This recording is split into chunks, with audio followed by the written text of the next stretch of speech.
హంతకులు రోడ్ల మీద తిరుగుతూ ఉన్నారు. డాక్టర్ హరి చనిపోయారు, ఎవరో తెలియదు. ఎవరు చేశారు? ఎవరు అణగారిన వర్గాల మీద దాడులు చేస్తుంది? ఎవరు law and order situation create చేస్తుంది? ఇది కావాలి అంటే నా ఇందాక రేపల్లిలో కూడా అడుగుతా ఉన్నారు, అన్నా కూటమి ప్రభుత్వం వస్తే ఇలా ప్లే కార్డు పట్టుకొని లా అండ్ ఆర్డర్ బలంగా ఉండాలన్నా మాకు బాధలు ఉన్నాయి, చెప్పుకోలేకపోతున్నాం అంటే నేను మాటిస్తున్నా, ఏ ఒక్క పోలీస్కి ఏం చేయాల్సిన అవసరం లేదు. ఒక్క సబ్ ఇన్స్పెక్టర్ ఆఫ్ పోలీస్కి సంపూర్ణమైన అధికారం ఇచ్చి వాళ్ళ విధుల్లో రాజకీయ జోక్యం లేకపోతే తాట తీసేస్తారు. ఎస్ఐ స్థాయి వ్యక్తి చాలు, ఒక్క పోలీస్ చాలు. పనులు చేయనిస్తే కదా పోలీస్ని. నా లోపల గుండెల్లో ఉంది, చంద్రబాబు గారు చెప్తాం, అసెంబ్లీలో మాట్లాడతాం, రేపు పొద్దున పిఠాపురంలో ఎమ్మెల్యేగా కలిసి అసెంబ్లీలో మాట్లాడతాం. జూలియస్ రెబీరో చెప్పిన పోలీస్ రిఫార్మ్స్ పట్టుకొస్తాం.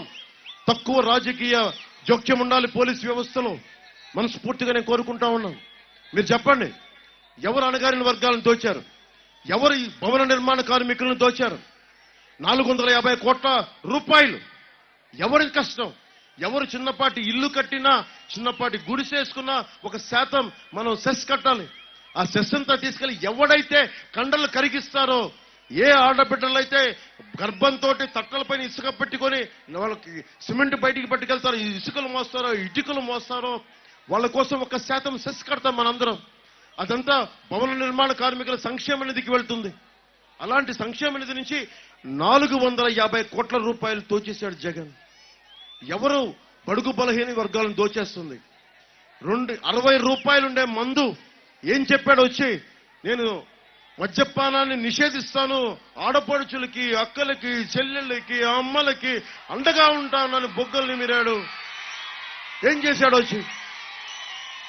మొత్తం 60 రూపాయల మందు మద్యపాన నిషేధం సరే, అది వదిలేయండి, 200 రూపాయలు చేశాడు.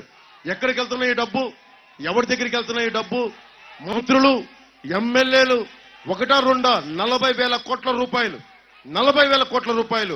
మీరు ఏదైనా రోడ్డు మీదకి వెళ్ళి ఒక వస్తువు కొంటే మీరు పేటిఎం మీరు వాడాలి, మీరు డిజిటల్ కరెన్సీ వాడతారు. కానీ మందుల షాపులోకి వెళ్తే మొత్తానికి 90% మొత్తం కూర్చోబెట్టి అంత క్యాష్ డబ్బులతోటి. జీఎస్టీ కట్టరు, మనం జీఎస్టీ కట్టాలి. చేనేత కార్మికుడు కూడా జీఎస్టీ కట్టాలి. కానీ ఈ దేశంలో ముఖ్యంగా ఈ రాష్ట్రంలో ఎవడైతే మందమ్ముతున్నాడో వాడు జీఎస్టీ కట్టక్కర్లేదు. కానీ ఒక చేనేత కార్మికుడు కూడా జీఎస్టీ కట్టాలి. ఎవడు అడుగుతారు దీన్ని? మీరు పంపించండి, మనం కూర్చోబెట్టి బాలశౌరి గారు నిలదీస్తారు, పార్లమెంట్లోకి వెళ్తారు. ఎందుకు ఎంత జీఎస్టీ ఈ ప్రభుత్వం దోచేసిందో మనకి జాతీయ ఖజానాకి చెప్తారు. ఆయన అడ్డంగా నిలబడతాం, మేము మీ భవిష్యత్తు కోసం నిలబడతాం. ఎంత చల్లగా ఉందో ఈరోజు గాలి, ఎంత హాయిగా ఉందో, మీ భవిష్యత్తుని అంత హాయిగా తీర్చిదిద్దుతాం. జెండాలు చల్లటి గాలికి రపరపలాడుతున్నాయి, సున్నితంగా ఆడుతున్నాయి. ఇంత హాయిగా ఉండేలాగా బాధ్యత తీసుకుంటాం. మాకు మండలి బుద్ధిప్రసాద్ గారు ఒక మాట చెప్పారు నాకు, ఈ దేశానికి కావాల్సింది అన్నిటికంటే కూడా స్వేచ్ఛ, భద్రత. అరే నా దేశం ఇది స్వాతంత్ర ఉద్యమకారులు తిరిగిన నేల, ఇది దివిసీమ. పింగళి వెంకయ్య పుట్టిన నేల ఇది. ఒక రౌడీ కూర్చోబెట్టి రౌడీ ప్రభుత్వాలు, రౌడీ ఎమ్మెల్యేలు కూర్చొని మనం బెదిరిస్తారంటే బెదరటానికి మేము లేవు. దానికోసం పింగళి వెంకయ్య 30 నెలల జెండా వేసుకుని భుజాల మీద వేసుకురావాలా? ఫ్యాషన్ కాదు మాకు అది. తప్పులు చేస్తే తాట తీస్తాం, ఎర్రి గొర్రె వేషాలు వేస్తే స్పీకర్ నిలమి కింద రోడ్ల మీద కూర్చోబెడతాం. తప్పుడు వేషాలు వేస్తాం ఒక్కొక్కడు. ఏం ధైర్యం చచ్చిపోయింది అనుకుంటారా ఈ సమాజంలో? పిరికితనం ఆవహించింది అనుకుంటారా ఈ సమాజంలో? ఆఫ్టర్ ఆల్ మీరెంత, మీ బతుకులంత, గుండె బలం ఉంది మాకు. ఎవడు బెదిరిస్తాడు దేశంలో? ఎవడు బెదిరిస్తాడు? ఎవరిని? దమ్ము లేకపోతే, ధైర్యం లేకపోతే బతకలేము ఈ సమాజంలో. జగన్ ఎంత, జగన్ బతుకెంత, జగన్ ఎమ్మెల్యేలంతా. ఎందుకు భయపడాలి మనం? ఎవరికైనా ఎందుకు భయపడాలి? మనం ఏం తప్పు చేశాం? రాజ్యాంగం మనందరికీ కల్పించిన హక్కు కాదా? అంబేద్కర్ గారి స్ఫూర్తి అందరిలో లేదా? అంటే ముఖ్యమంత్రి అయితే చాలా మన బతుకుల్ని కూర్చొని నలిపేయచ్చా? నువ్వు చొక్కా ఇప్పావు, ఇది సరిపోదు. ఓట్లు వేయించో, ప్రభుత్వాన్ని మార్చో, రౌడిజం ఎదుర్కో, గూండాగర్దీని మొత్తం కాలితో నలిపేయి, అప్పుడు చొక్కాయిపో. అది దమ్ము, అది తెగింపు, అది దివ్యసీమ పౌరుషం.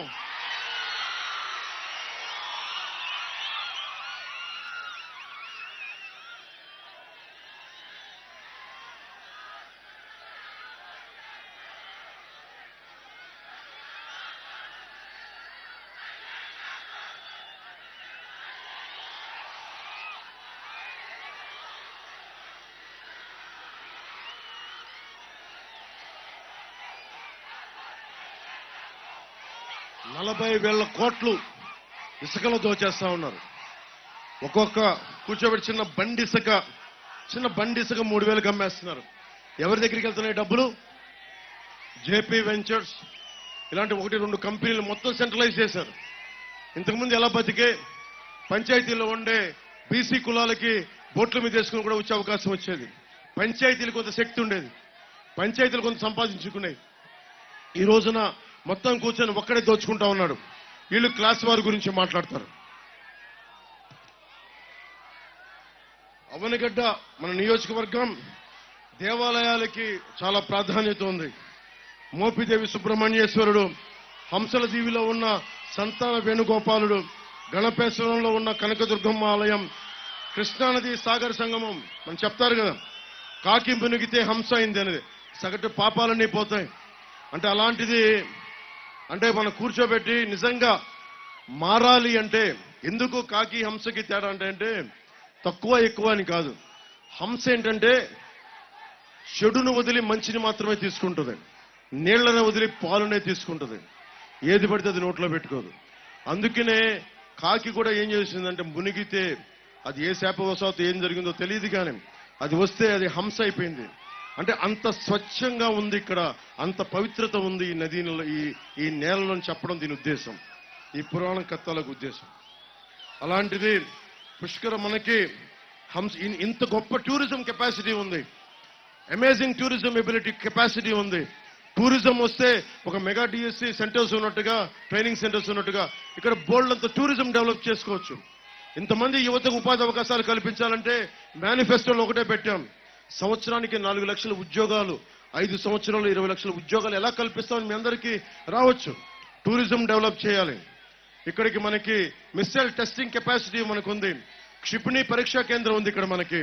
క్షిపణి పరీక్షా కేంద్రానికి మనకి భూమి ఎక్వైర్ చేశారు, కానీ ప్రభుత్వం ముందుకు తీసుకెళ్ళాం. ఇక్కడ డిఫెన్స్ రీసెర్చ్ కి బోల్డంత కెపాసిటీ ఉంది, దాన్ని ముందుకు తీసుకెళ్లొచ్చు. బోల్డంత ఉద్యోగాలు. ఈ రోజున మెగా డిఎస్సికి ట్రైనింగ్ సెంటర్స్ ఎలా ఉన్నాయో, రక్షణ మనకి డిఫెన్స్ ఎగ్జామ్స్ కూడా ఇది బేసిక్ గా ఇక్కడ మనం తయారు చేయాల్సింది. ఇక్కడ అవనిగడ్డకి ఎడ్యుకేషనల్ హబ్ గా చేయాలి, ట్రైనింగ్ సెంటర్స్ పెట్టాలి. ఒక్క డిఎస్సికే కాదు, అన్ని కాంపిటేటివ్ ఎగ్జామ్స్ కి ఇది బలమైన ట్రైనింగ్ సెంటర్ అవ్వాలి.